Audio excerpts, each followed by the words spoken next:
Le cours qu'on va faire Be'ezrat Hashem ce soir, c'est un cours qui est très intéressant, Baruch Hashem, très riche, beaucoup d'heures de travail que j'ai fait pour faire ce cours-là, avec beaucoup de recherches et beaucoup de références. Baruch Hashem, sur chaque chose, il y a des références.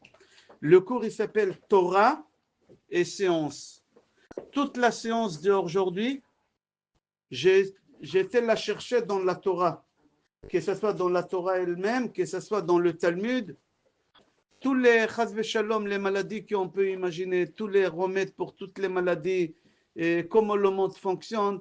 Alors j'ai été faire des recherches dans la Torah, et après j'ai essayé de trouver chez les goïms, et je prouve par là que tout ce que les goïms disent, déjà la Torah, elle a dit ça il y a 2000 ans, que ce soit dans le Talmud, il y a 2000 ans, ou dans la Torah, il y a 4333 ans à peu près, qu'on a reçu la Torah en 2448, on a reçu la Torah. Alors chaque homme, il se pose des questions sur la création du monde. Qui a créé le monde? Pour quel but Hachem il a créé? Quel intérêt Hachem il a pour créer ce monde? Qu'est-ce qu'Hachem il attend de nous? Qu'est-ce qu'Hachem il attend de moi? Qu'est-ce qu'Hachem il a besoin de moi? Qui je suis moi dans cette grosse machine, dans tout cet univers énorme? Moi je suis quoi dans cette machine-là? Qu'est-ce qu'Hachem il attend de moi? Alors les gens ils posent des questions. Qui je suis déjà? Quand je dis moi, qui je suis moi? Quand je dis moi, c'est qui moi? Et on va développer Be'ezrat Hashem comment le monde il a été créé. C'est quoi le but de la création du monde? Est-ce que Dieu il existe? Est-ce que Dieu il existe? Il y a des gens qui posent des questions.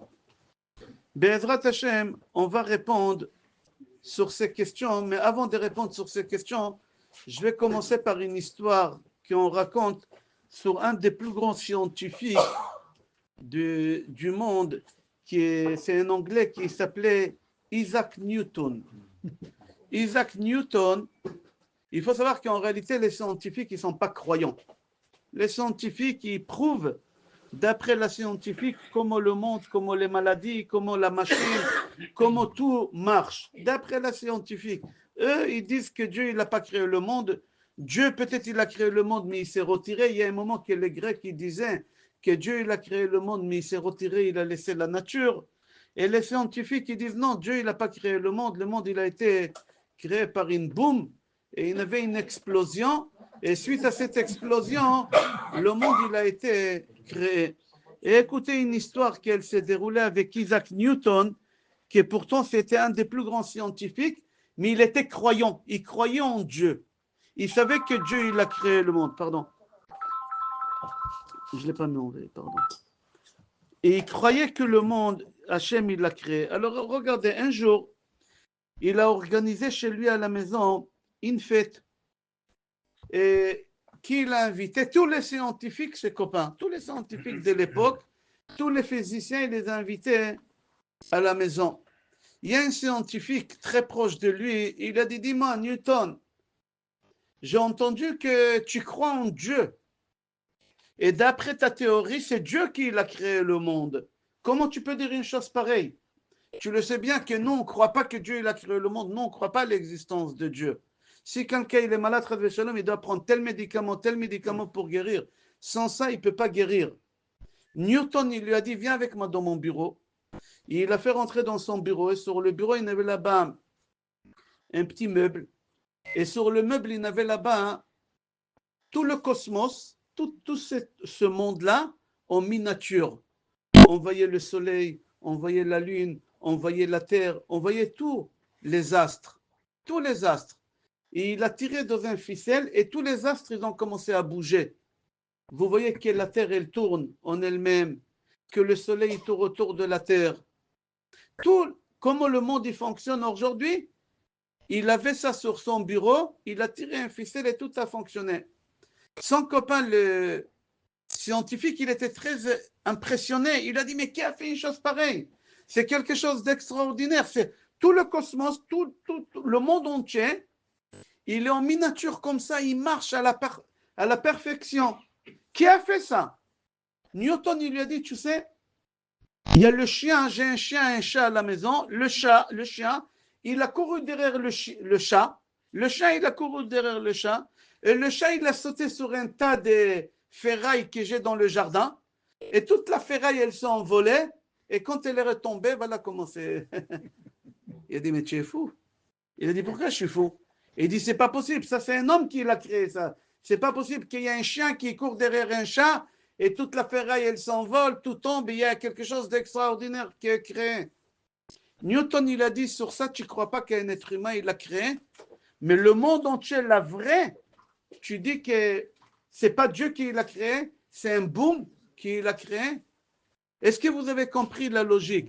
C'est-à-dire les scientifiques, il a dit, je ne crois pas qu'il y ait une machine, elle s'est faite d'elle-même, mais par contre, le monde, qu'il a été créé de lui-même par un boom, oui, c'est possible une chose pareille. Nous, on va essayer de comprendre d'après la Torah qui a créé le monde. Qui c'est celui qui tire les ficelles? Qui c'est celui qui fait gérer? Pourquoi il y a des blocages de mariage? Pourquoi chacun il a des soucis. Il y a quelqu'un qui a un souci, il n'arrive pas à se marier. Il y a quelqu'un qui a un souci, il ne sait pas comment se débarrasser de sa femme. Chacun et tous on a des soucis. Alors on va essayer de comprendre le but des épreuves que chacun y traverse dans ce monde. Newton il lui a dit, s'il y a une créature, il y a un créateur. J'ai un costume. Vous voyez le costume? Qui il a fait le costume? Le tailleur. Qui t'a dit qu'il y a un tailleur? Peut-être il s'est fait de lui-même. Il y a un morceau de, comment on appelle ça, un morceau de fil. Il est tombé, il a fait le costume. Il a fait les poches, il a fait tout. C'est possible, non? Non, vous ne croyez pas. C'est-à-dire la création, elle prouve qu'il y a un créateur. Le costume, il prouve qu'il y a un tailleur. La chambre, elle prouve qu'il y a quelqu'un, un maçon. Chaque chose, il y a quelqu'un qui a fait. C'est pas possible que... Alors, qui prouve la création du monde? Alors, regardez qu'est-ce qu'il dit David Amelech dans Tilim 19. Hashamayim mesaperim kevod el, umaase adav magid arakia. David Amelech, il dit, regarde le ciel. Ça parle de lui-même que quelqu'un il l'a créé. Comment ça se fait que le soleil sort tous les jours à la même heure? Jamais il a des retards. Moi, j'accompagne les enfants tous les jours à l'école à 8 heures du matin. Parfois, j'ai des retards, parfois je suis en avance, parfois je suis en avance de 10 minutes. Je croyais qu'il y a des bouchons, je suis sorti tôt. J'arrivais à 8h moins 10. Parfois, j'arrive à 8h20, il y a des bouchons. Nous, on est des êtres humains, on ne sait pas. Le soleil, jamais il est arrivé une seconde plus tôt que prévu. Quand on dit le net, il est à 7h32,5 secondes, il est là à 7h32 du matin, 2 secondes. Jamais. Alors, c'est-à-dire quand tu vois tout le cosmos, toute la création du ciel, ça parle de lui-même qu'il y a quelqu'un qui l'a créé. Ce n'est pas de lui-même. Jamais on verra les étoiles en plein jour. Comment c'est? Jamais on verra le soleil en pleine nuit. Il y a quelqu'un qui gère tout ça. Ce n'est pas de lui-même. Le soleil ne va pas rester ici sur la terre encore après qu'il y a le coucher du soleil, parce que c'est comme ça qu'Hachem il a décidé. C'est-à-dire qu'il y a un créateur. La preuve qu'il y a un créateur. Comme ça dit David Amelech. Il dit David Amelech, la création elle-même, elle témoigne qu'il y a un créateur. Le ciel, il raconte qui l'a créé sans parler. Tu regardes le ciel en silence et tu vois qui l'a créé. Tu vois les nuages, tu vois le soleil, tu vois tout ce cosmos, tu vois que de lui-même, ça ne parle pas. La grandeur d'Hachem, tu vois un avion qui vole. Comment c'est possible qu'il y a autant de tonnes de ferrailles qui volent comme ça? Comment c'est possible? Il y a quelqu'un qui a fait ça. Il y a Kadosh Baruch Hu qui gère toutes ces choses-là. Il dit David Amelech, le soleil, ça fait 5786 ans. On est en 5786 aujourd'hui. Ça fait 5786 ans que le soleil sort à l'heure, tous les matins. Il n'a eu jamais de retard, jamais il a eu d'avance. Toujours la même chose. Il y a quelqu'un qui gère toutes ces choses-là. Et on va commencer. J'ai ramené 22 choses qu'on vit tous les jours et on ne se rend pas compte que c'est quelqu'un qui a fait ces choses-là. Et on va avancer, on va approfondir doucement, doucement. Il y a 22 choses que j'ai ramenées. Et j'ai ramené des preuves de la Torah, de la logique aussi, et de la science aussi. Et avec des références sur chaque chose. Comment les dons les dents, ils savent l'endroit où il faut qu'ils poussent. Comment ça se fait que jamais quelqu'un est venu au monde avec des dents sur le nez, sur les oreilles? Qui l'a fait en sorte? C'est pas normal que les dents ils sortent chez tout le monde dans le même endroit. Comment c'est possible? Il y a quelqu'un qui fait ça. Comment ça se fait qu'un bébé vient au monde sans les dents? Un bébé vient au monde sans les dents. Pourquoi il n'a pas des dents? Il y a une logique et j'aimerais comprendre la logique. La Gemara, elle pose la question. Comment ça se fait qu'un enfant, à un certain âge, tous les bébés, ils ont les dents qui sortent? Pourquoi?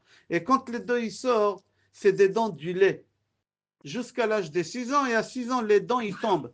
L'os, la racine, c'est un os. La racine, elle ne tombe pas. Où elle va, la racine des bébés? La racine du lait, où elle va? Est-ce que vous avez vu les dents d'un enfant tombent avec des racines? La racine, elle est énorme, elle est comme ça, la racine. La dent, quand elle tombe, il n'y a qu'elle là-dedans, mais la racine, elle reste. Elle est où, la racine? Qui gère tout ça? D'où ça va, toutes ces choses-là? Toutes ces questions-là, c'est le Talmud, la Gemara, elle pose ces questions-là il y a 2000 ans. Et je vais donner des références.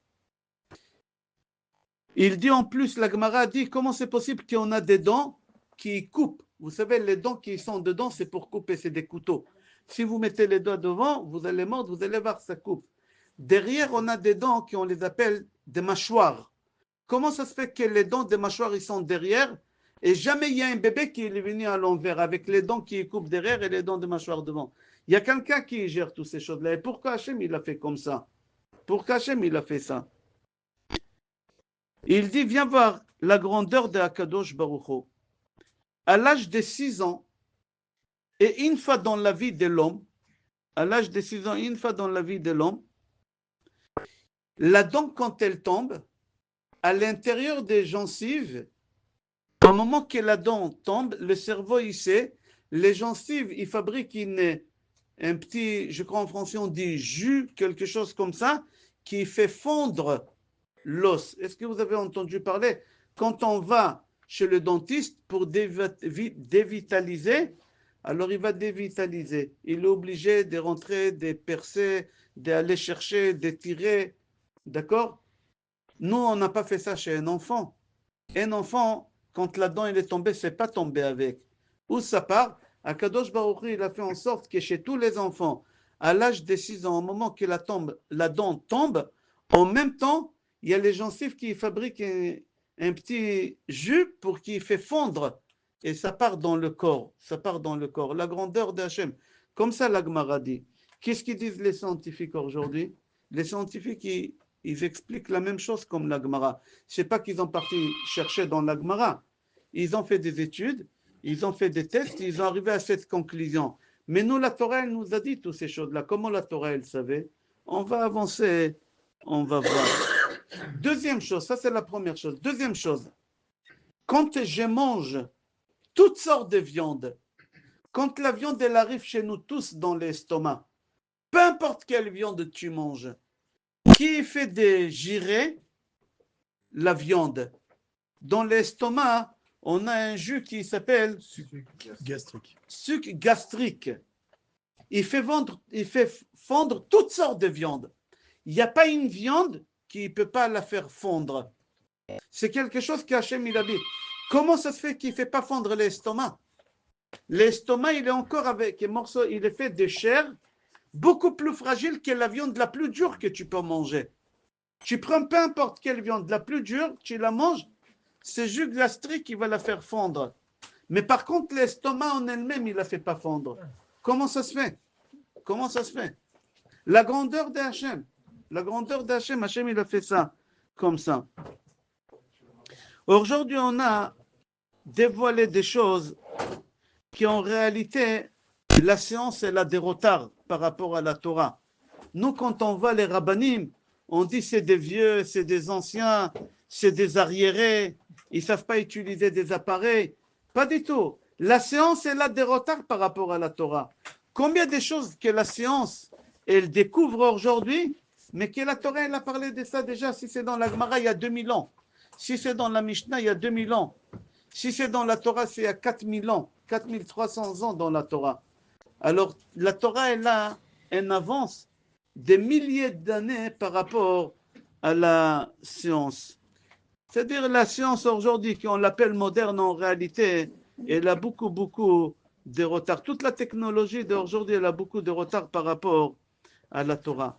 Troisième chose qu'on va développer ensemble.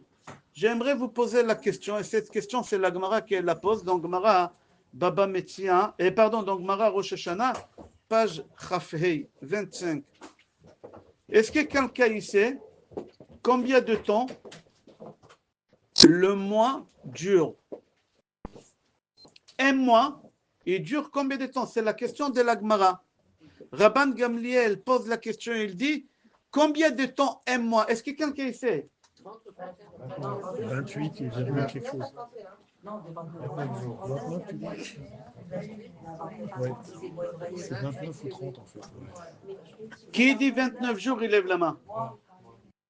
Qui dit 30 jours, il lève la main. Qui dit 31 jours? Il y a 28, 28, 29. 28, c'est quoi, février? Je vais ramener. Qu'est-ce qu'elle dit la Gemara il y a 2000 ans? C'est pas qu'on a pris la Gemara et on a rajouté. La Gemara, elle est imprimée depuis 2000 ans. Vous prenez peu importe n'importe quelle Gemara dans le monde, vous allez au Mexique, vous allez à Thaïlande, vous allez n'importe où. Vous prenez les plus anciennes Gemara, vous allez l'ouvrir et vous allez voir combien de temps le mois dure. À la seconde près. À la seconde près, c'est très précis. Les astronomes, ils ont dépensé des milliards de dollars. La NASA, ils ont dépensé des milliards de dollars pour savoir combien de temps le mois dure. Venez, on va voir qu'est-ce qu'elle dit la Torah et qu'est-ce qu'il dit la science. Alors, c'est rapporté dans Gemara Rosh Hashanah, page 25. Rabban Gamliel dit un mois dure 29 jours, 12 heures, 44 minutes et 3,3 secondes. Je répète, c'est Gemara Mefureshet.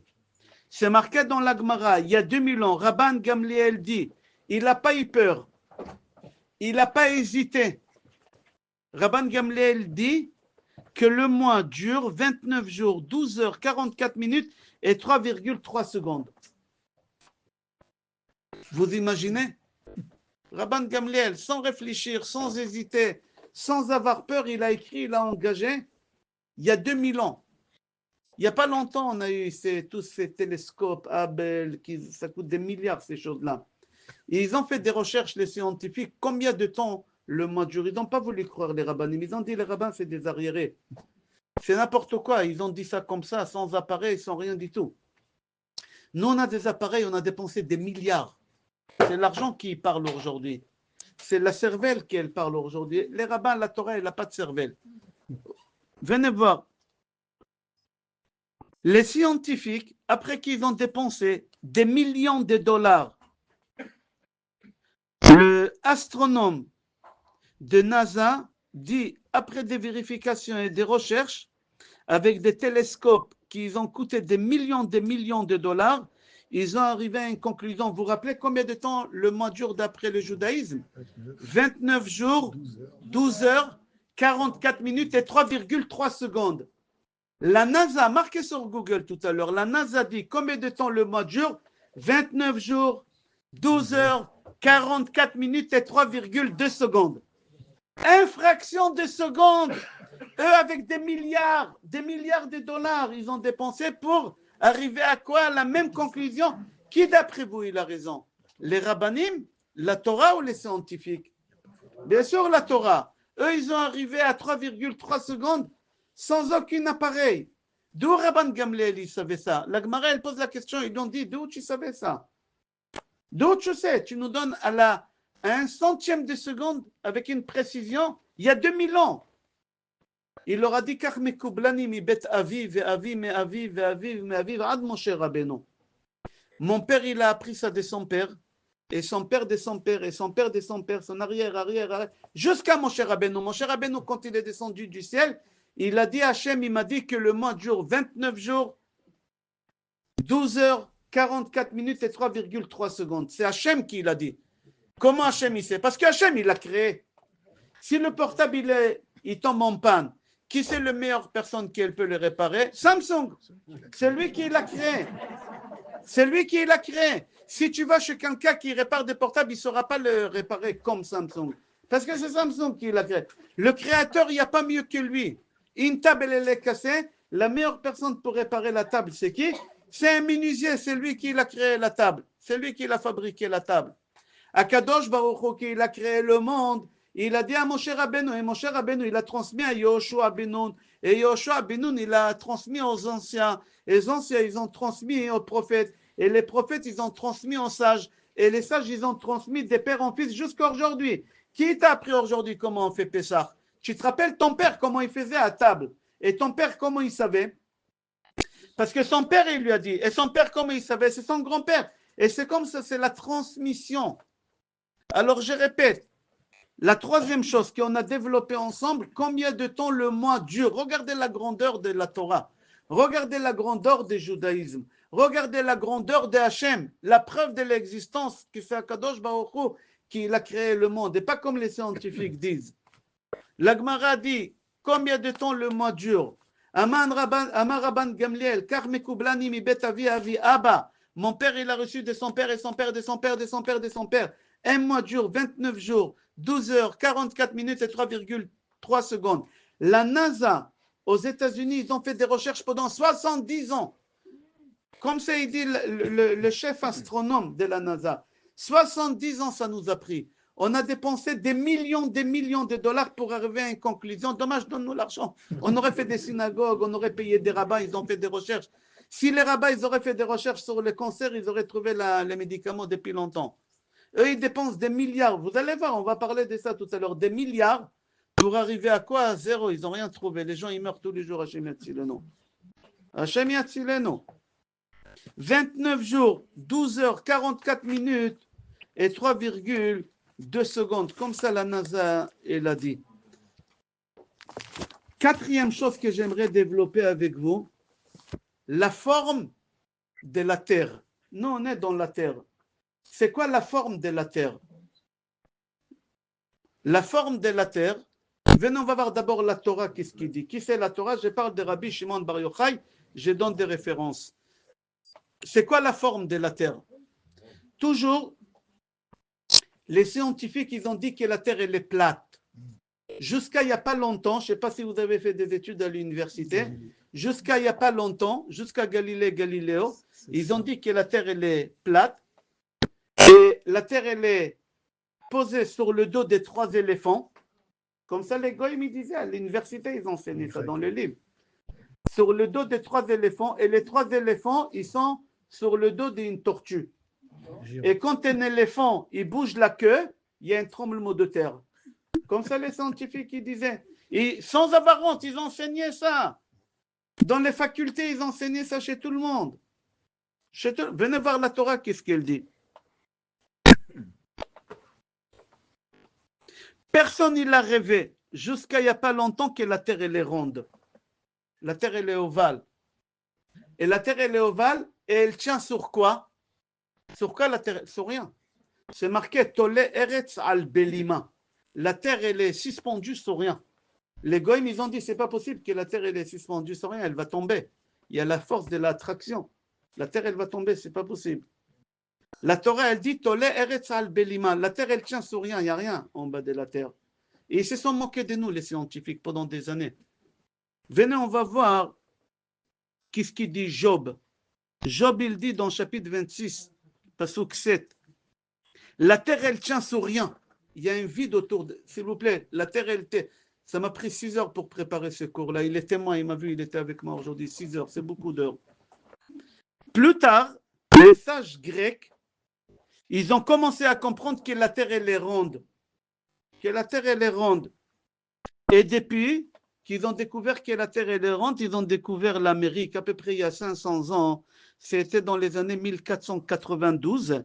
Il y a Columbus. Columbus, on dit en français Colombo. Christophe Colomb. Christophe Colomb. En hébreu, Columbus. Ne rigolez pas, dites-le en anglais. Columbus. En hébreu, Columbus, il s'appelle. Columbus, c'est autre chose. D'accord? C'est des gambos.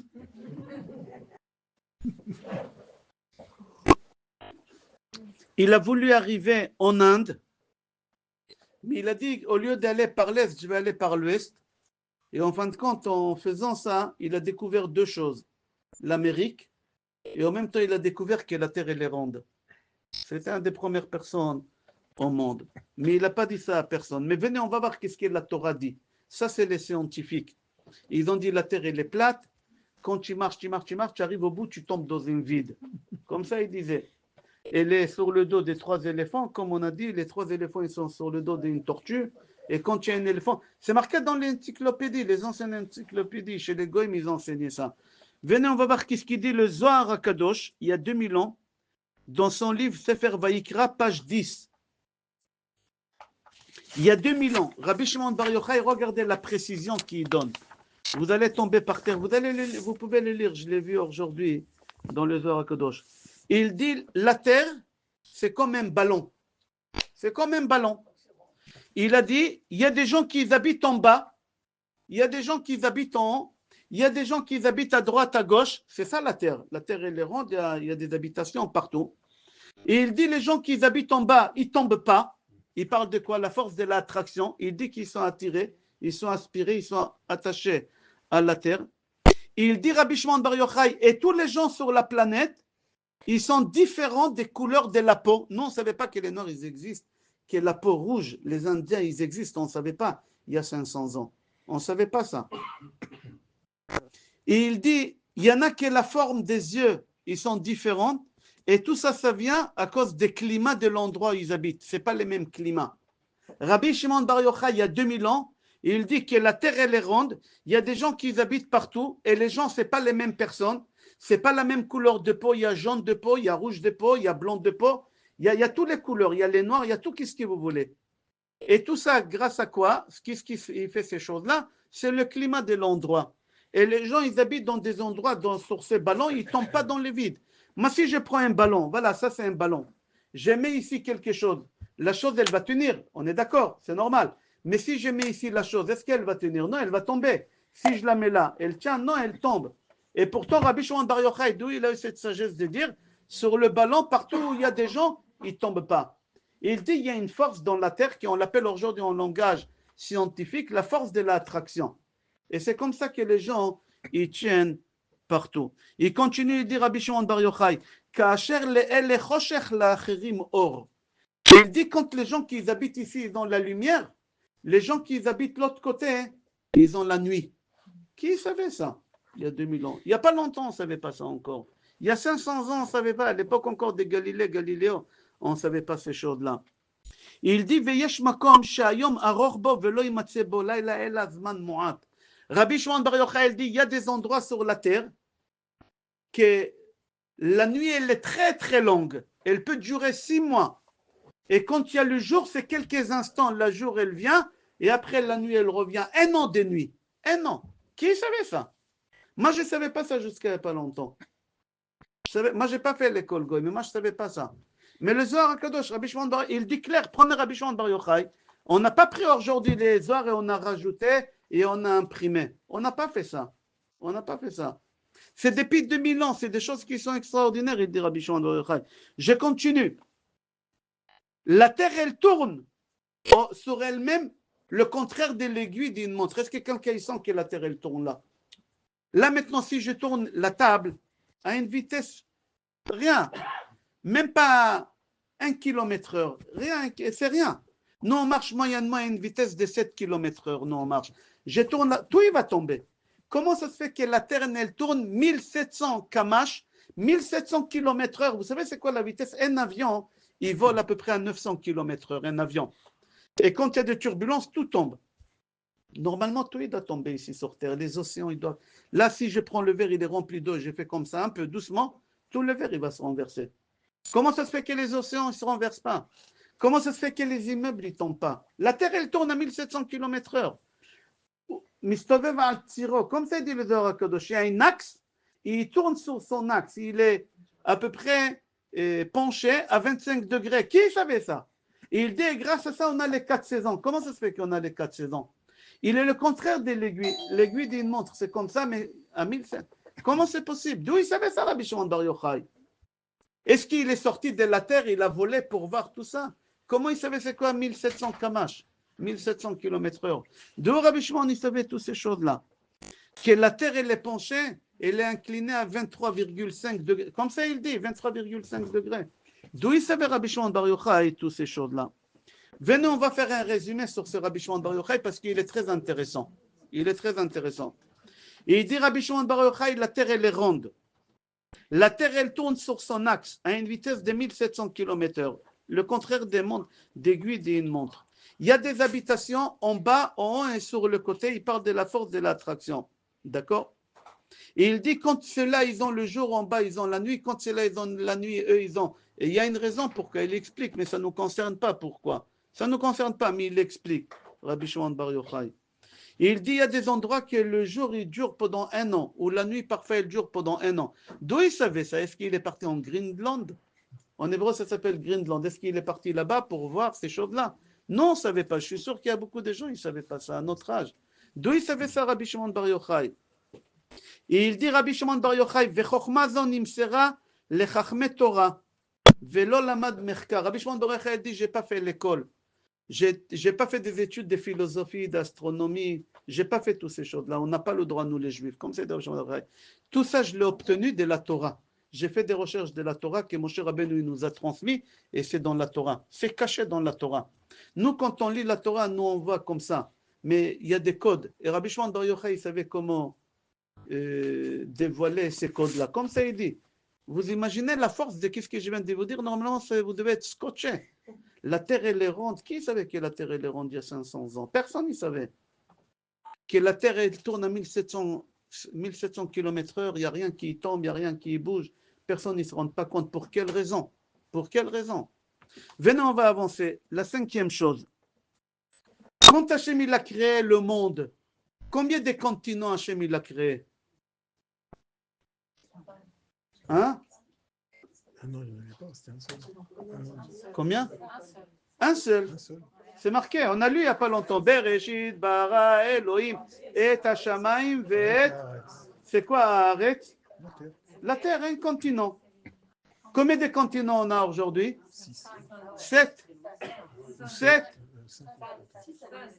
Non, il y en a. Je sais pas, moi j'étais pas à l'école Goy, mais dans la Torah c'est marqué.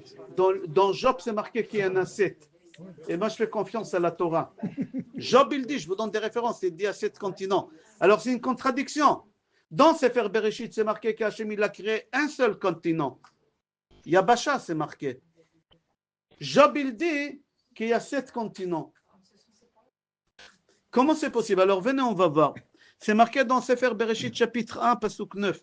Ikavo hamayim mitachat hashamayim el makom echad vetera'e hayabasha. Hachem il a fait concentrer l'eau dans un endroit et là la terre elle est sortie. C'est-à-dire qu'il y a une seule terre. D'accord? Et qu'est-ce qui est étonnant? On a 7 continents. Les noms en hébreu, ne rigolez pas. Asia, Africa, Australia, Amérique du Nord, Amérique du Sud, Greenland et l'Antarctique. Antarctique. Il y en a 7 total. Venez, on va voir. Venez, on va voir qu'est-ce qu'il dit Wagner. Wagner, c'était un scientifique dans les années 1924. Il dit comme ça, si tu prends le monde et tu fais une photo d'en haut, tu fais une photo. Quand tu regardes la Terre, par exemple, tu prends l'Amérique, tu prends le côté de Miami, l'endroit le plus proche de Miami, quand tu traverses tout l'océan, tu arrives vers quel pays? Vers l'Espagne à peu près. Tu arrives vers l'Espagne, entre l'Espagne et le Maroc. Le bout de Miami qui sort comme ça, il rentre entre l'Espagne. C'est-à-dire qu'en réalité, la Terre, c'est un puzzle. Comme ça, il dit, regardez l'Angleterre. C'était un morceau qui était arraché quand vous partez en bateau. Vous voyez que c'était un morceau. Et il dit, ces chercheurs-là, Wagner, il dit, tu regardes la végétation ici, en Espagne, et la végétation de Miami, c'est la même végétation, les mêmes animaux. Pourquoi? Parce que c'était la même terre. Il y a un moment que la terre elle a été divisée en 7 parties. Comme ça, il dit Job. Je vais vous donner les références. Il y a un seul pays au monde qui ne peut pas rentrer nulle part. Il ne fait pas partie de puzzle. C'est qui? Hein? Il y a un pays. Vous n'êtes pas parti à l'école. L'Italie. La botte. L'Italie ne rentre nulle part. Pourquoi l'Italie, Hachem, il l'a pas créé? L'Italie, vous n'avez pas appris à l'école d'où l'Italie? C'est marqué dans la Gemara, il y a 2000 ans. Oui. Le roi Salomon, quand il a épousé une Égyptienne, Hachem, il n'a pas aimé ça. Quand il a épousé une Égyptienne, il n'a pas aimé ça. Pourquoi? Parce que c'est marqué qu'on n'a pas le droit de retourner en Égypte, on n'a pas le droit d'avoir des chevaux. Il y a des raisons, c'est un roi. C'est un roi. Qu'est-ce qu'il a fait? Shlomo HaMelech, il a épousé une Égyptienne, l'ange Gabriel, il est descendu. Avec la colère, il a pris une épée, il l'a planté dans l'océan, il y a un morceau de terre qui est sorti. Et c'est pour ça le Vatican, il est là-bas, tous les ustensiles des Beth Amikdash, il est là-bas. C'est pour ça il y a de l'eau, tout le temps il y a de l'eau là-bas. C'est-à-dire quand vous partez, il y a les, comment on appelle les bateaux? Les bateaux, c'est là. Les gondoles. Pourquoi il y a de l'eau? Parce que ça ne fait pas partie de la terre. Mais Wagner, il dit que toute la terre elle-même, si vous prenez une photo en hauteur, ça c'est un puzzle. La preuve qu'Hachem, il a créé une seule terre, comme c'est marqué dans la Torah, il y a 4336 ans exactement. Hachem, il nous a donné la Torah, c'est le 6 Sivan, 2448. Faites 5786, moi 2448. Vous allez voir 4336 ans, Hachem, il nous a donné la Torah. Et c'est marqué qu'Hachem, il a créé un seul océan. Aujourd'hui, un seul continent. Aujourd'hui, on voit qu'il y a 7 continents. Comment c'est possible qu'il y a 7 continents? Les Goïms, ils expliquent. Mais nous, on va voir qu'est-ce qu'elle dit, la Torah. Rabbi Shimon Bar Yochai, dans Zohar HaKadosh, il dit, Tana, viens écoute, Eretz achat mamash otzi hamayim, umimena nithavu sheva haratzot. Hachem, quand il a créé la terre, c'était une seule terre, un seul continent. Quand Hachem, il a ramené le déluge, la terre, elle a tremblé. Quand on parle des carbone 14, etc., 14 milliards d'années, 22 milliards d'années, les rabbinim ne contredisent pas la science. Quand la science, il dit oui, on a trouvé quelque chose qui est 14 milliards d'années, les rabbins, ils disent rien. Pourquoi? Parce qu'on ne contredit pas, c'est possible. Pourquoi c'est possible 14 milliards d'années? Non, on sait que la Terre, elle existe 5786 ans. Parce que Hachem, il a créé le monde vieux. Hachem, il n'a pas créé un œuf. Hachem, il a créé un poule. Hachem, il n'a pas créé un veau. Hachem, il a créé un taureau vieux. Hachem, il n'a pas créé un bébé. Adam Arishon, ce n'était pas un bébé qui vient de naître. Hachem, il a créé Adam Arishon, il avait 30 ans et sa femme, il avait 25 ans. Hachem, il a créé le monde aussi des vieux de plusieurs milliards d'années. Tout a été vieux ici. L'homme, il avait 30 ans, la femme, elle avait 25 ans, les animaux, ils avaient 3 ans. Tout a été vieux ici. C'est pour ça qu'on ne parle pas. Mais depuis que le déluge, il est tombé, même le carbone 14, il est faussé. Tout est faussé. Tout est faussé. Comme ça, c'est marqué. Et il dit Rabbi Shimon Bar Yochai, et aussi Job, c'est marqué dans le chapitre 9, qu'au moment qu'on a eu le déluge, la terre, elle s'est divisée en 7 parties. La terre, elle a tremblé, elle s'est divisée en 7 océans. Et c'est comme et continue, et c'est comme ça qu'on a les 7 continents. On est bon jusqu'à là? On va avancer. 6e chose. Est-ce que quelqu'un est capable de regarder le soleil? Personne n'est capable de regarder le soleil à l'œil nu. Personne. Aujourd'hui, on a des appareils qu'on peut regarder. On a des appareils. Mais il n'y a pas longtemps, on a eu ces appareils. Mais avant ça, on n'a pas des appareils. Qu'est-ce qu'ils disent Chachamim sur le soleil? Beaucoup de choses. D'où ils savaient? Ils n'avaient pas des appareils. Ils pouvaient pas. Personne ne peut regarder. C'est lui qui regarde le soleil, il perd de la vue. C'est marqué dans Bereshit Rabbah, Galgal Chama Yeshlo Nartik, que le soleil il est enveloppé avec une étui. C'est marqué dans Tihilim, chapitre 19. C'est marqué là-bas. La Shemesh Sam Oel, on dit ça tous les Shabbats dans le Mizmorim. La Shemesh Sam Oel, le soleil il est enveloppé. Le soleil il est enveloppé, enveloppé de quoi? Qu'est-ce qu'elle veut dire la Torah ici? C'est rapporté dans Gemara. Si le soleil il n'était pas enveloppé, tous les habitants de la terre, ils auraient eu des maladies de la peau, ils auraient été brûlés, ils auraient été cramés. Heureusement que le soleil il est enveloppé. Les scientifiques, quand ils ont lu ça, qu'est-ce qui est marqué dans la Torah à l'époque, que le soleil il est enveloppé avec une protection, ils se sont moqués des rabbins, ils se sont moqués des religions, ils se sont moqués de la Torah, ils se sont moqués du judaïsme. Qu'est-ce que vous dites? N'importe quoi, personne ne peut regarder le soleil. D'où tu sais que le soleil il a une étui? Et si le soleil il a une étui, alors comment ça se fait que le soleil brille? Comment ça se fait que le soleil... Ici, cette ampoule, si je l'enveloppe avec un poubelle, est-ce qu'elle va éclairer? Non. Alors si tu dis que le soleil, c'est une lumière, elle est enveloppée.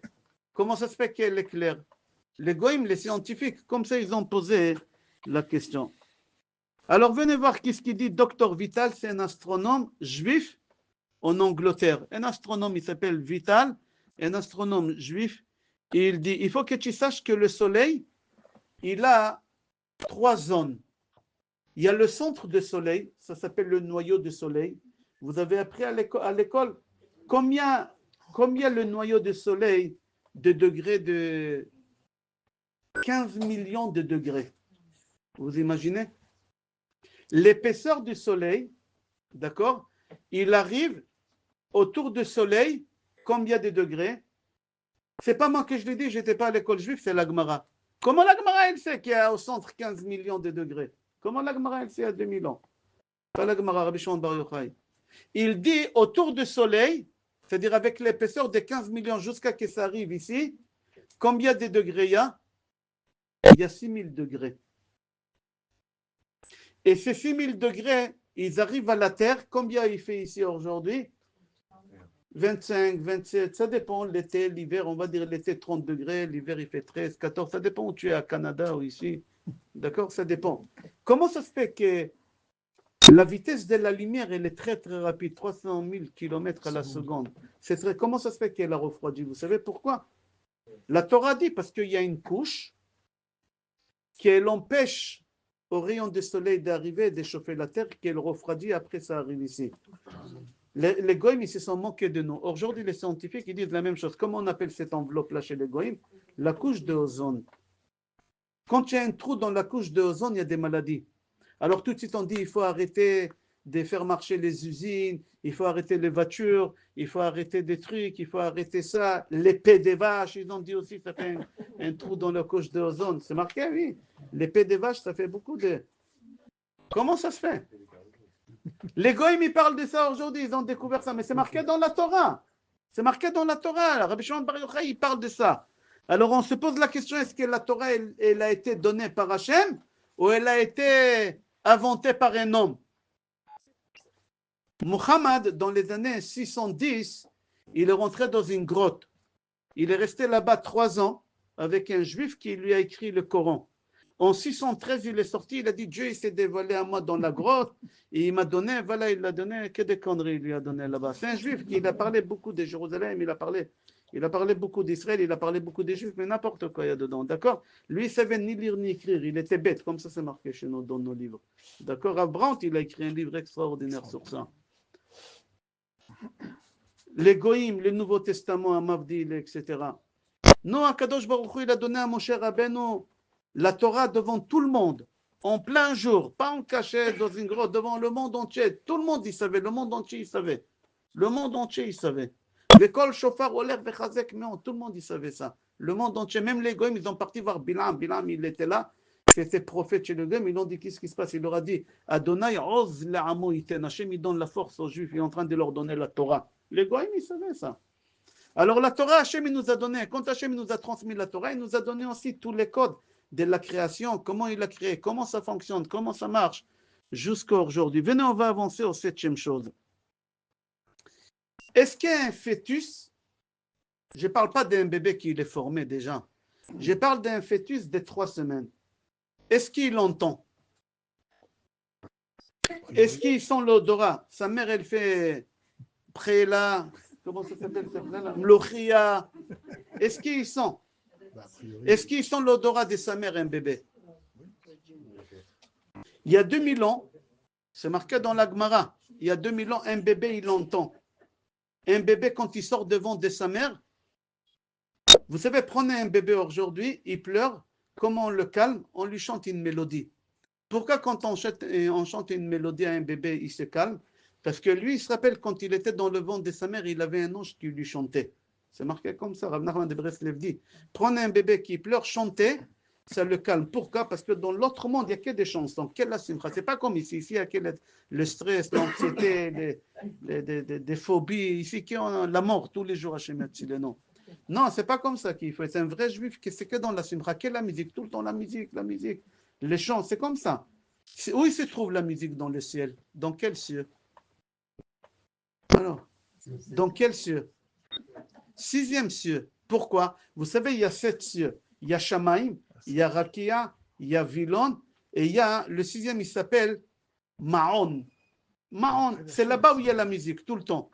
On dit ça dans le mariage. Baruch ata Hashem Elokeinu melech haolam she'asimcha bim'ono. C'est quoi Maono? Maon. C'est là-bas il y a la simcha. Alors un bébé, quand il vient au monde, il se rappelle de la musique. Moi je me rappelle, mes enfants quand ils étaient bébés, et ma femme elle partait à un mariage, ils étaient bébés, ils pleuraient. Comment je les calmais? Ils voulaient leur maman, ils étaient bébés.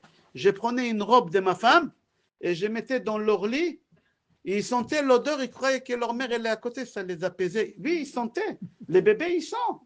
Ils sentent, les bébés, ils sentent. Les bébés, quand sa mère elle écoute de la musique, quand le bébé il est dans le ventre de sa mère, quand il vient au monde, la même musique que sa mère elle a écoutée, il reconnaît, ça lui fait du bien. Un bébé, mettez-le dans la douche.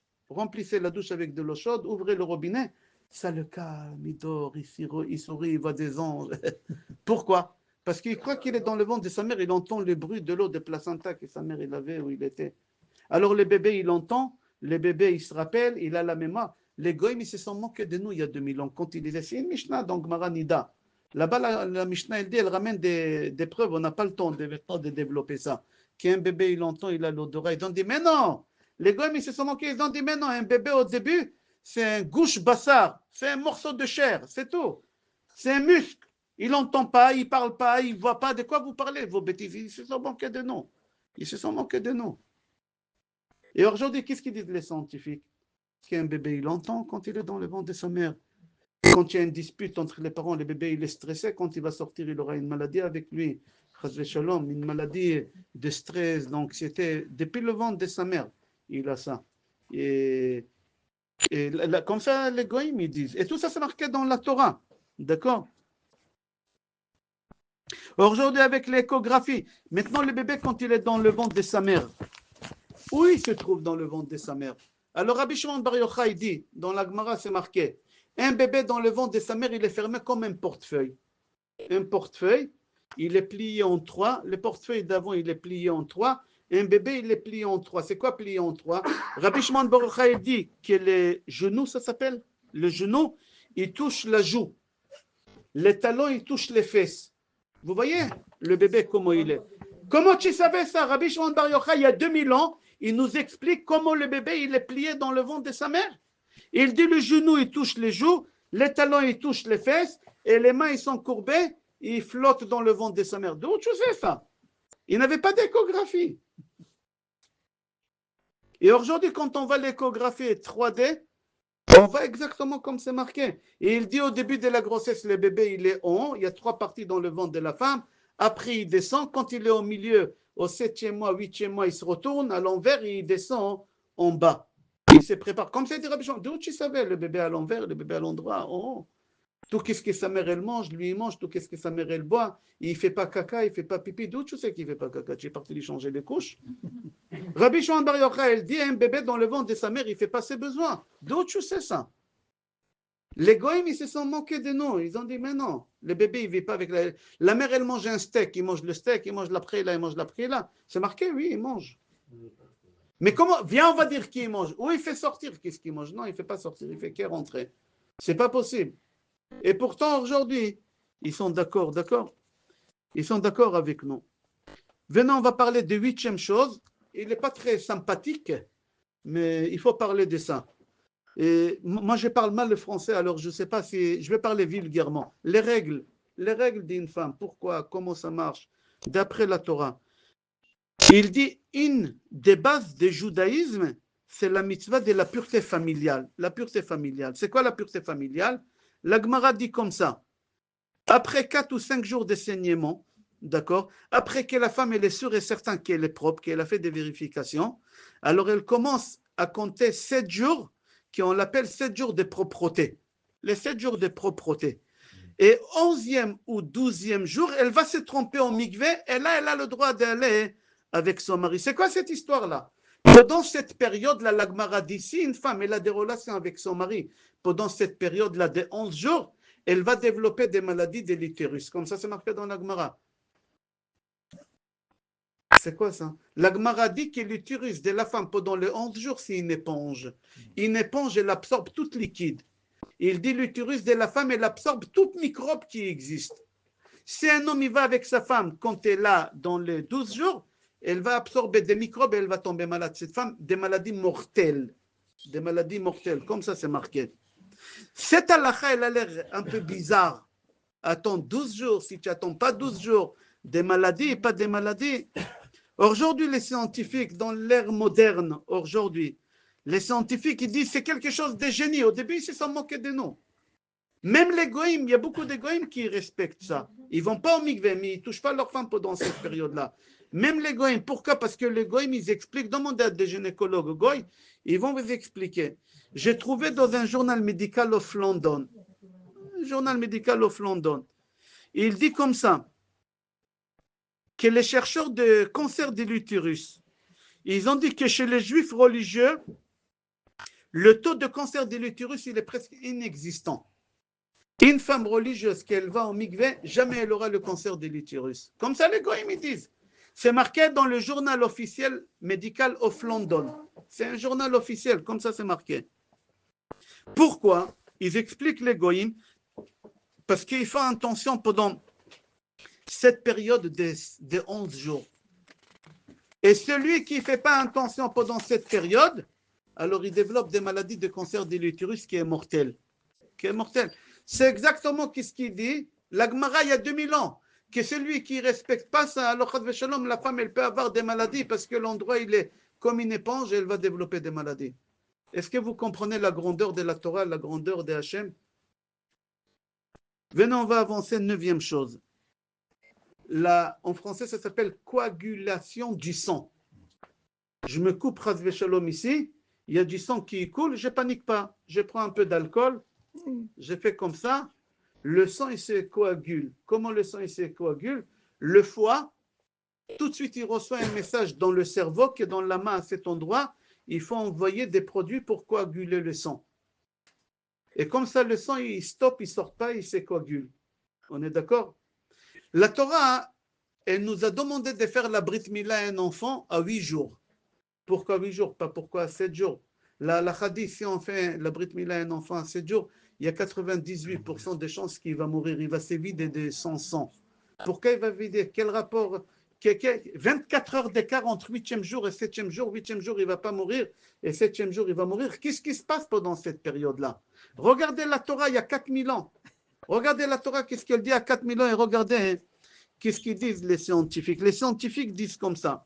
Il faut que tu saches que le foie, il fabrique quelque chose qui s'appelle, je ne sais pas en français si c'est comme ça, fibrine. Comment ça s'appelle? Fibrine. Des fibrines, il fabrique. C'est quoi des fibrines? Et tout d'abord, le foie, il fabrique des fibrines à partir de quand? Un bébé qui vient au monde des zéros, il vient de sortir, jusqu'à 7 jours, il fabrique 20% des fibrines. C'est-à-dire, si tu le coupes, tu fais la Brit Mila ou tu le fais une opération, le bébé, il se vide et son sang, il meurt.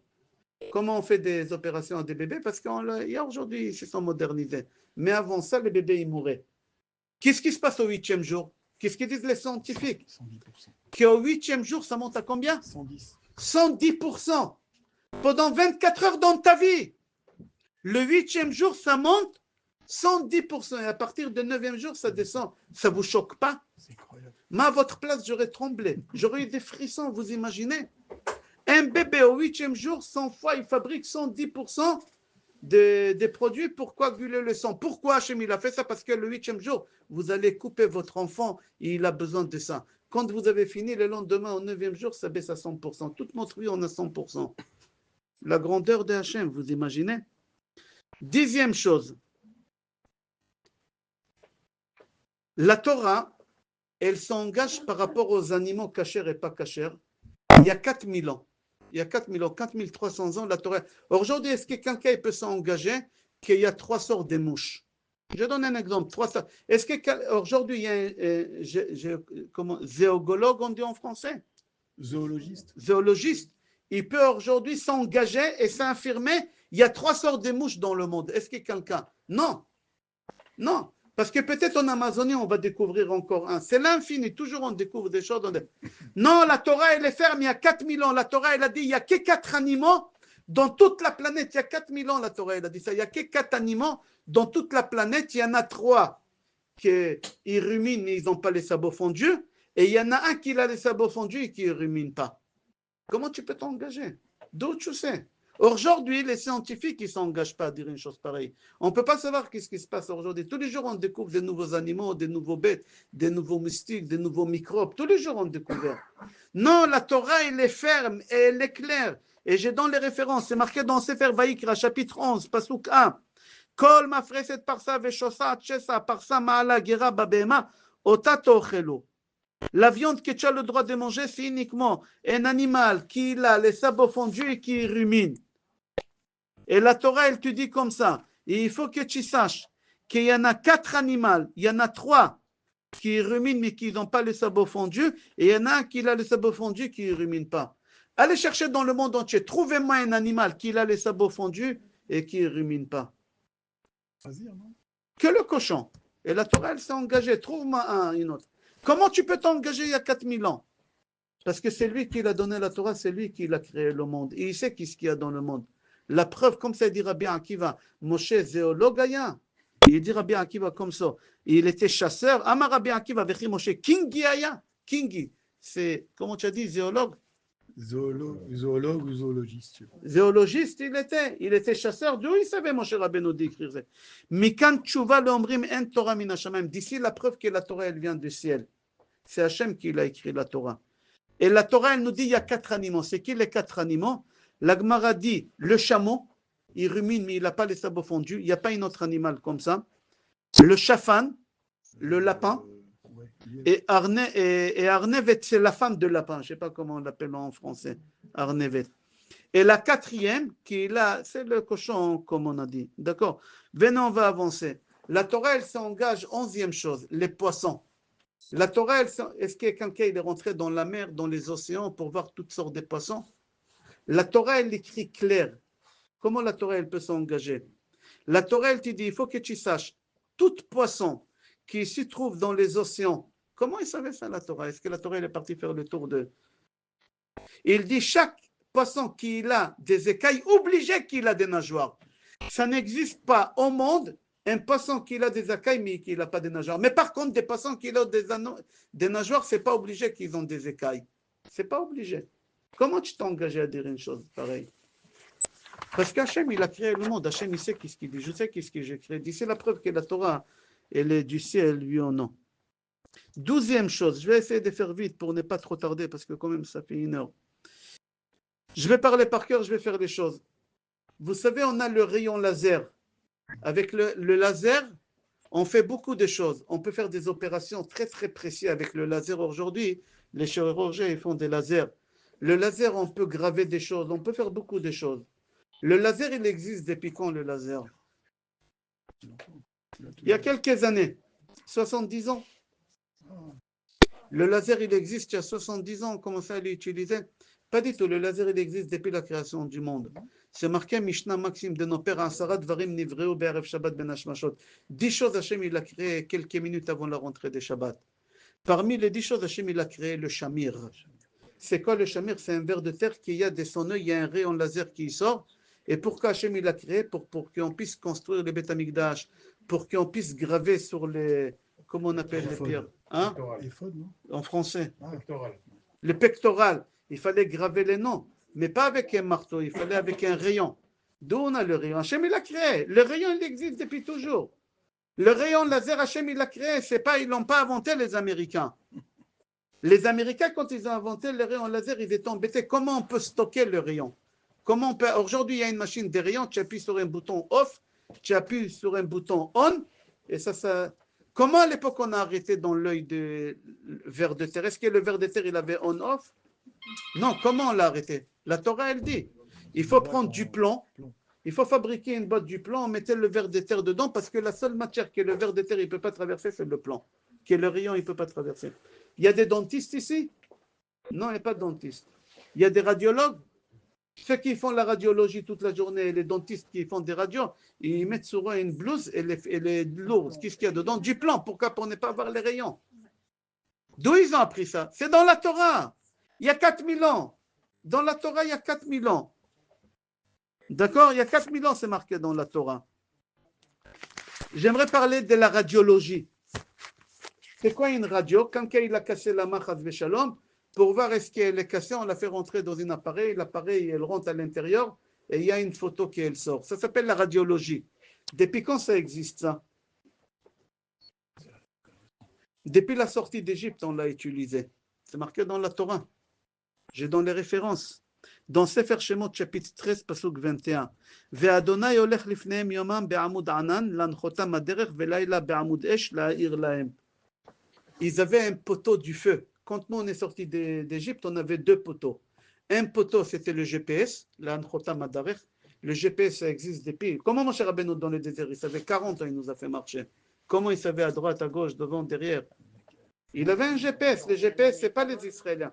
Le poteau de nuée. Ça s'appelle l'anchotam aderech. C'est quoi l'anchotam aderech en hébreu? GPS. Hein? Non, quelle étoile? Ils ne voyaient pas les étoiles. Ils avaient des nuées. Ils étaient enveloppés des 6 côtés. C'était un GPS. C'est marqué dans la Torah. L'anchotam aderech. Moshe, il a suivi le poteau. Et mis à part ça, ils avaient le poteau de feu. Pourquoi le poteau de feu? Ce n'est pas pour éclairer. Ils n'ont pas besoin. Il faisait jour tout le temps. C'était quoi le poteau du feu? C'était un radio. C'est quoi un radio? Quand on avait la vache rousse, pour faire la shrita de la vache rousse, il fallait qu'elle soit entière. Et il ne fallait pas qu'il y ait un os qui est cassé. Comment on savait si l'os est cassé, oui ou non? On la mettait derrière le poteau et c'était une radio. On voyait à travers. Comme aujourd'hui la radio, comme aujourd'hui l'échographie. C'est-à-dire que ça existait depuis toujours. Ça existait depuis toujours. J'ai fait vite pour ne pas vous fatiguer. 15e chose. Il y a une règle dans le judaïsme. Il y a une règle dans le judaïsme. Est-ce que j'ai le droit de boire du lait d'un chameau? Non. Pourquoi? Parce que le chameau, il n'est pas cachère. Il y a une règle dans le judaïsme. Tout ce qui sort de quelque chose qui n'est pas cachère n'est pas cachère. L'abeille, elle est cachère, oui ou non? Alors comment ça se fait qu'on mange la Gemara dans Bechorot? Elle pose la question, elle dit comment on mange le miel? Comment? Ça ne sort pas d'elle, alors ça sort d'où? Elle fait rentrer dans la bouche. Il y a 2 estomacs. Ça rentre. Il y a 2 estomacs. C'est bon. Mais comment? La Gemara dit qu'elle a 2 estomacs.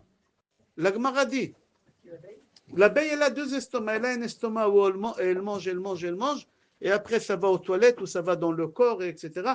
Et il y a un estomac qui est quoi? Qu'elle fait rentrer le pollen, et le stocke, et elle crache après. Mais ça ne rentre pas dans le corps, ça ne fait pas partie du miel. D'où la Gemara, elle savait ça il y a 2000 ans.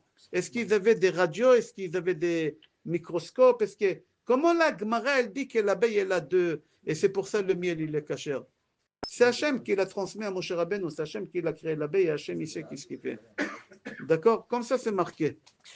D'accord? Alors, c'est comme ça qu'on a compris que c'est cachère. 16e chose, le vaccin.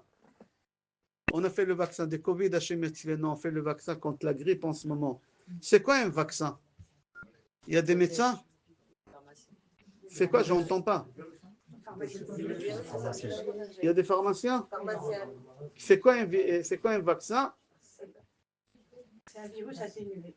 C'est quoi? On prend la maladie. Par exemple, quelqu'un, on lui fait le vaccin contre la grippe.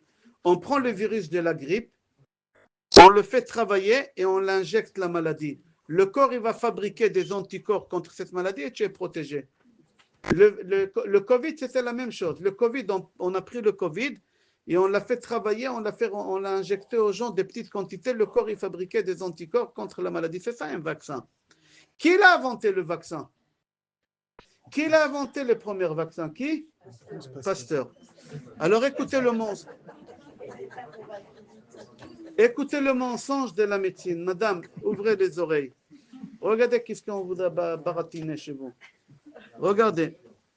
La personne qui a découvert le vaccin, c'est Louis Pasteur. Louis Pasteur, dans les années 1854, il s'est passé quelque chose. Ouvrez les oreilles, c'est important, et transmettez ça autour de vous. Dans les années 1854, il y avait la rage à Paris.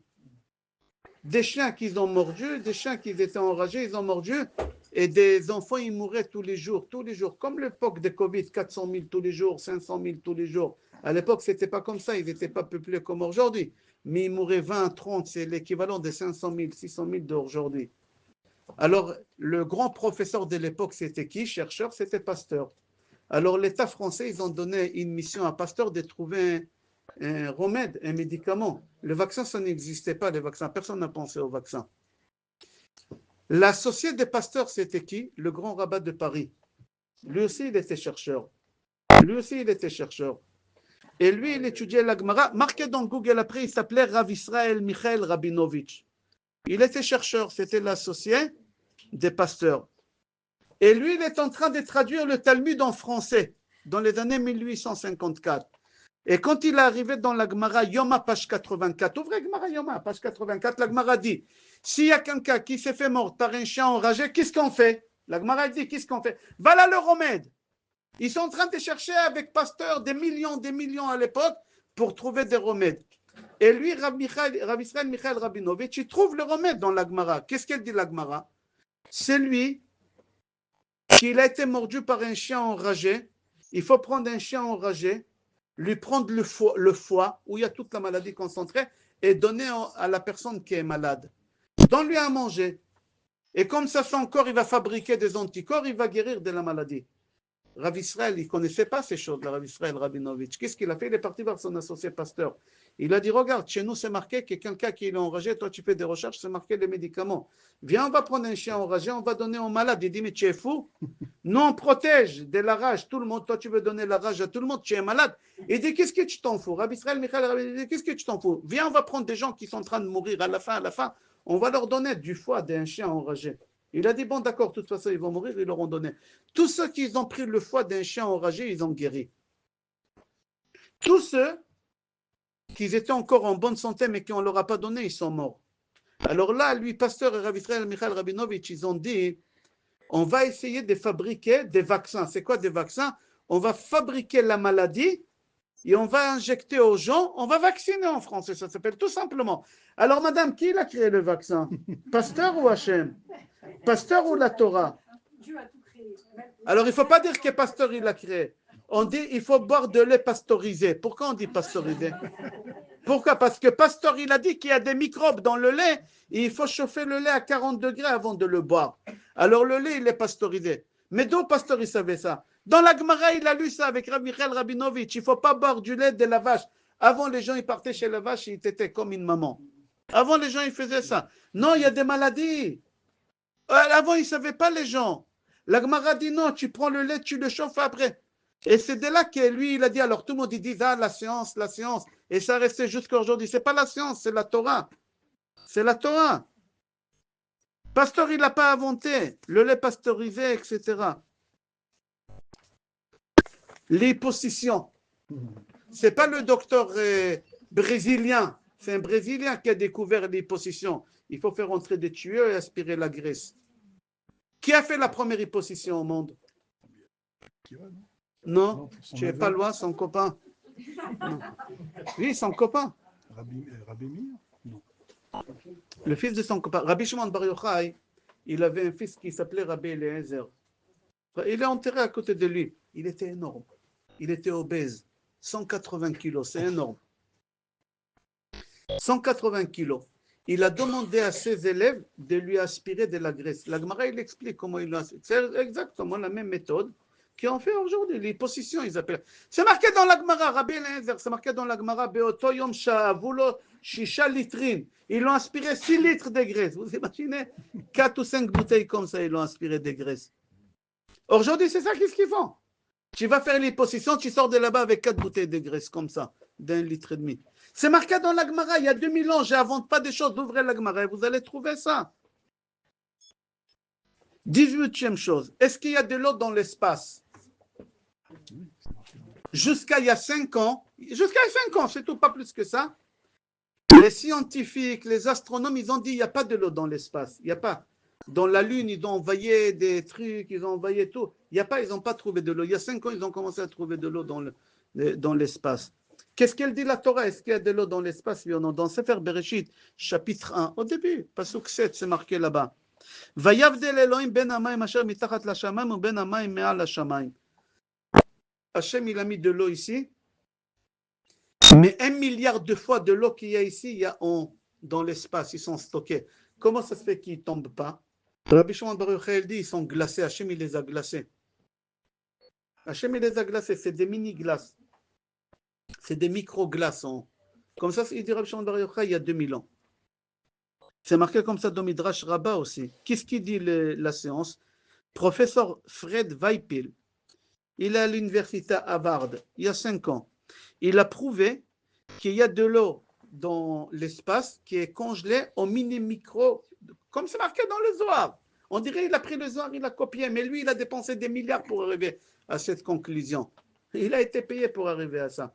On va avancer. 18e chose, l'anesthésie. La première anesthésie. Tous les livres qui traitent de l'autonomie de l'homme et de la médecine, ils disent que la première anesthésie, ça a été créé par un médecin américain qui s'appelait Ford Long dans les années 1878. Mais il a caché ça, il n'a pas dit, il a dévoilé.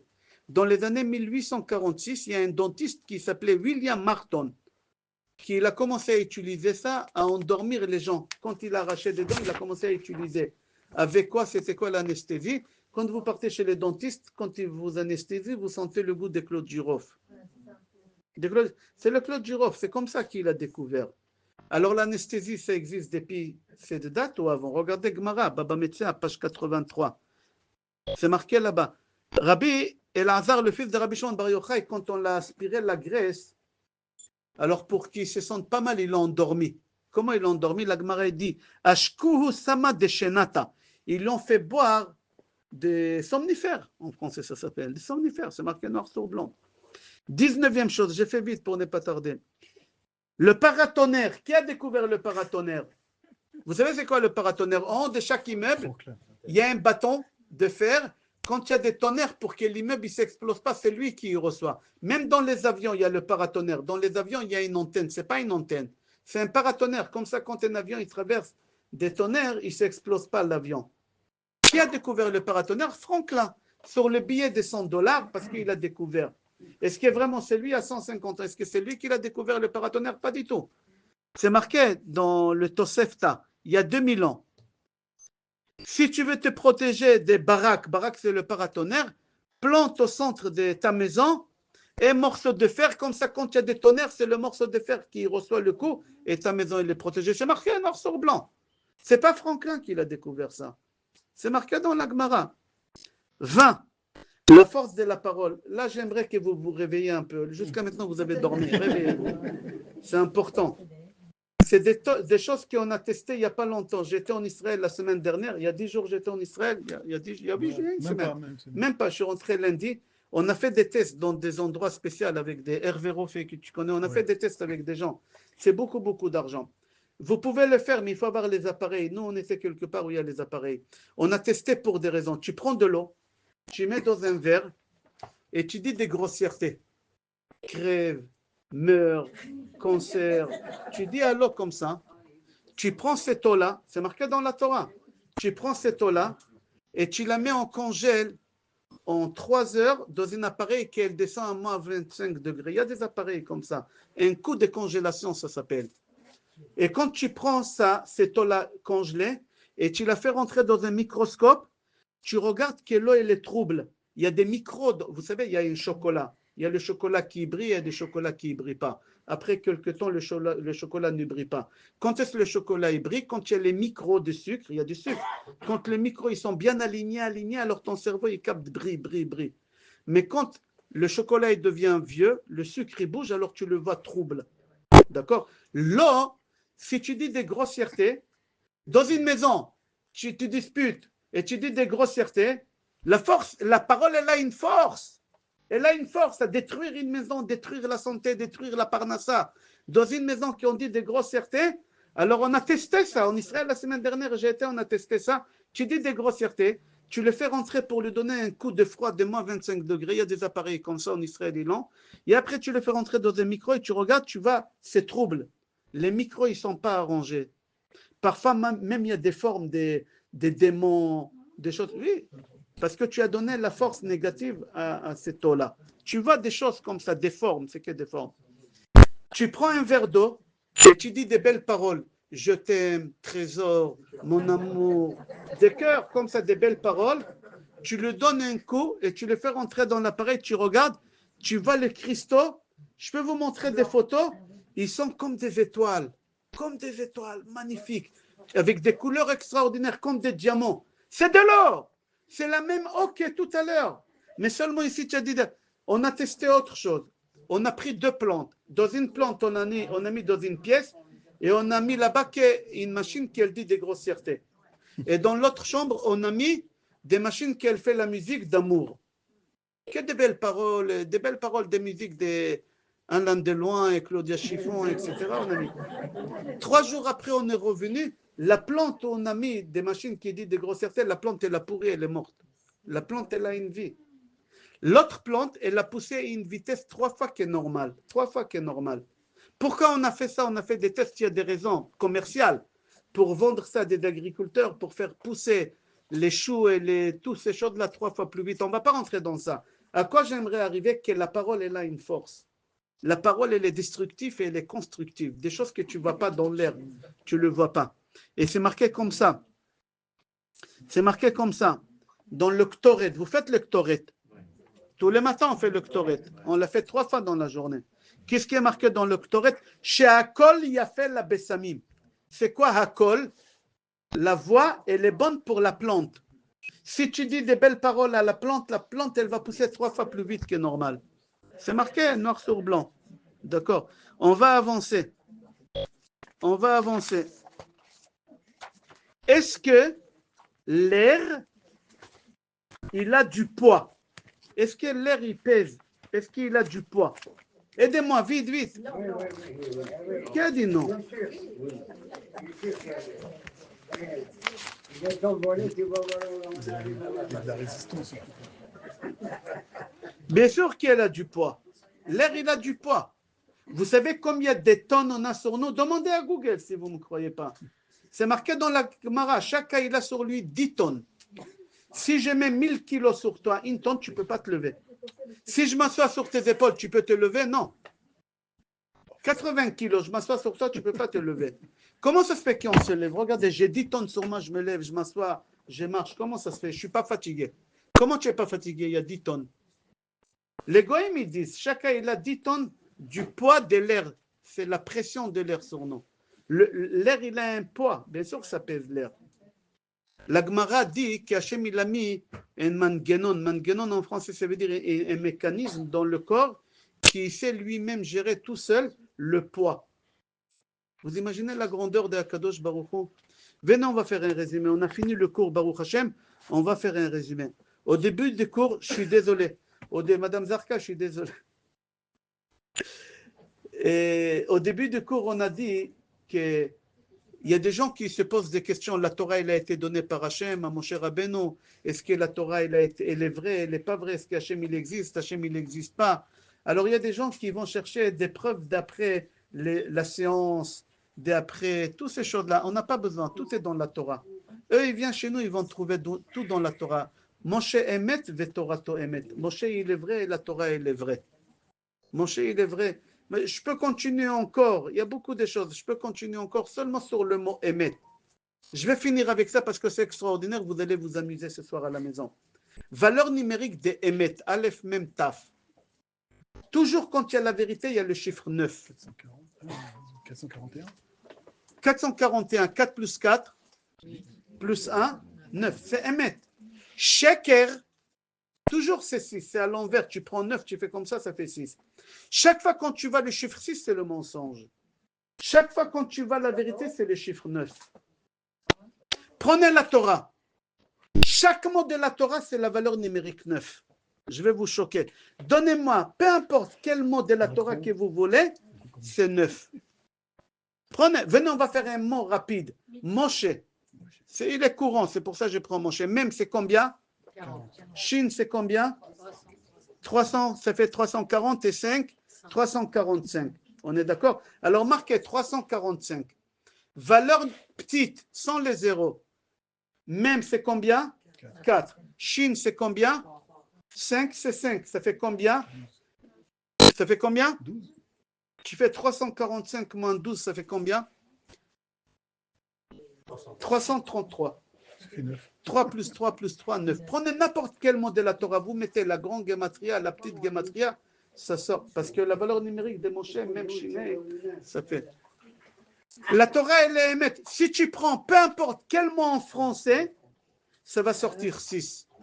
Marque, je t'aime en français. Tu donnes des lettres à chaque lettre. A, c'est A, B, c'est 2, etc. Marque, je t'aime, ça va sortir 6. Marque, peu importe quel mot que tu veux en français. Ça. Pourquoi? Parce que c'est le mensonge. La Torah, elle est vraie, tout c'est de mensonge. Mon cher Emet, Torah Emet. J'espère que le message, il a été transmis. J'aimerais finir, attendez. J'aimerais finir avec deux choses. La première chose, Akadosh Baruch